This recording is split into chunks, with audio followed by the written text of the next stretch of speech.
방과후, 늘봄, 돌봄 담당 교사 유경혜입니다. 2학년 담임을 맡고 있고요. 그리고 늘봄학교를 전체 담당하고 있습니다. 긍정적인 측면은 맞벌이 가정에 자녀 양육의 고민을 좀 덜어줄 수 있는 부분인 것 같고요. 아이들 입장에서는 다양한 프로그램을 이제 접하고 하다 보니까 흥미가 더 높아졌던 것 같아요. 선생님의 차이가 있으신가요? 네, 그거는 조금 일이 많아지는 거죠. 이제 아이들이나 학부모님 관리라든지 외부인들이 학교에 많이 들어오면 그거에 대한 관리라든지 이런 것들도 조금 어려움이 있고요. 제가 퇴근이 4시 반인데 1년 동안 정시에 퇴근해 본 적이 없고 유치원에 아이를 데리러 가면 저희 아이가 항상 마지막에 남아있고 저는 학교에서 공부를 가르치는 선생님인데 선생님으로서의 역할보다 업무를 추진하는 데 더 힘을 쏟았던 한 해였던 것 같아서 저희 반 아이들에게 상당히 좀 미안한 마음도 가지고 있습니다. 아이들을 교육하기 위해 온 학교에서 보육까지 함께 맡게 된 교사들. 학기 중뿐만 아니라 방학 중에도 업무가 한가득인데요. 실제 한국교육개발원에서 조사한 결과에 따르면 교사들이 행정 업무에 쏟는 시간이 증가하면서 수업 준비와 학생 상담에 할애하는 시간은 매년 줄었는데요. 이제는 그 악순환의 고리를 끊어야 할 때. 선생님도 행복한 늘봄으로 가는 길은 어디에 있을까요? 고민을 해결하기 위해 찾아온 곳은 부산에 위치한 한 초등학교. 방학 중이라 교실은 텅 비어 있는데요. 인기척조차 들리지 않는 이곳에 누군가 있는 것 같은데요. 어라? 여기 초등학교가 맞죠? 그런데 분위기 열혈 직장인이네요. 이곳은 무슨 일을 하는 곳인가요?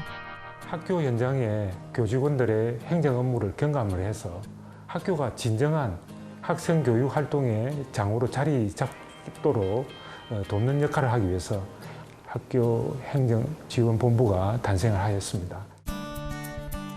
지난 1월 초등학교에 임시로 문을 열어 올해 7월부터 정식으로 운영 예정인 부산 학교행정지원본부인데요. 현재 42명의 직원들이 방과 후 학교 지원부터 학교 행정, 채용 지원까지 총 3개 팀으로 나뉘어 부산 내 304곳의 학교 행정 업무를 지원하고 있습니다. 3개 팀에 8개 과제를 발굴하는 과정에서 부산시 교육청 산하의 전체 교원을 대상으로 설문조사를 저희들 한번 했었고요. 이런 업무들을 대부분 저희들 본부에 포진을 시켰습니다. 그래서 학교에서는 오로지 수업과 교육활동, 학생 교육활동에 전념할 수 있는 환경을 우리가 만들어주자. 행정 업무는 줄이고 교육활동에 집중할 수 있게 해주는 부산 학교행정지원본부. 선생님들의 업무 부담을 줄여줄 또 다른 곳으로 가볼까요?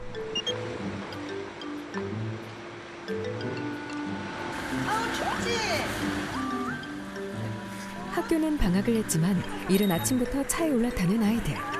다양한 학교의 아이들이 이용하는 스쿨버스인데요. 지금 어디를 가는 걸까요? 거리가 조금 멀고 아침에 춥기도 하고 해서 안전하게 아이들 돌봄 교실로 데리고 오곤 합니다. 335 아이들이 향하는 이곳은 지역에서 운영 중인 경기 미래형 돌봄교실입니다. 지역사회시설을 활용한 늘봄학교의 일환인데요. 돌봄 교실이라는 게 지금 기존에는 이제 학교에서 주로 이루어지고 있었는데 이것을 이제 저희 경기도교육청에서는 지역의 중요한 그리고 질 높은 자원을 활용을 해서 지역 거점형 돌봄 교실이 지금 현재 운영이 되고 있습니다. 기존의 돌봄 교실이 학교를 운영 주체로 온전히 학교 안에서 책임져야 하는 시스템이었다면 경기 미래형 돌봄 교실은 지역사회 시설을 거점으로 두며 케어가 필요한 여러 학교의 학생들을 한 곳에서 보살필 수 있는 운영 방식이 특징인데요. 교사들의 업무를 저희는 이제 배제가 원칙인데 학교 안에서 이루어지다 보면은 이게 교직원의 업무는 늘어날 수밖에 없거든요. 그래서 이제 지역으로 좀 더 범위를 확대해서 질 높은 프로그램이 있는 상태에서 학생들이 그곳을 찾아갈 수 있도록 하는 그러한 이제 시스템이고요. 늘봄 교실을 열기 전 지역 내 초중고 학생 400여 명을 관원으로 둔 청소년 오케스트라가 자랑이었던 이곳. 그 특색을 살려 이곳에서는 바이올린 연주 수업을 진행하고 있는데요. 지역 내에서 활동 중인 전문 강사들이 직접 1대1로 지도하며 이곳에서 오케스트라 단원의 꿈을 키운 아이들만 여럿이랍니다. 지역에 검증된 전문 기관들이 담당해주면 아이들은 동네에서 행복하게 다 교육받으며 클 수 있을 거라는 생각을 했습니다. 그래서 우리 동네 아이들은 이 동네에서 다 해결할 수 있게 만들어 보자. 이런 취지로 악기도 하고 공부도 하고 또 다양한 활동들을 통해서 경험하게 하는 일. 그래서 어떻게 보면 학교와 우리 지역의 어른들이 지역 사람들이 함께 만들어가는 과정이라고 생각을 합니다. 선생님까지 행복한 늘봄학교. 우리 모두가 만들어가야 하지 않을까요?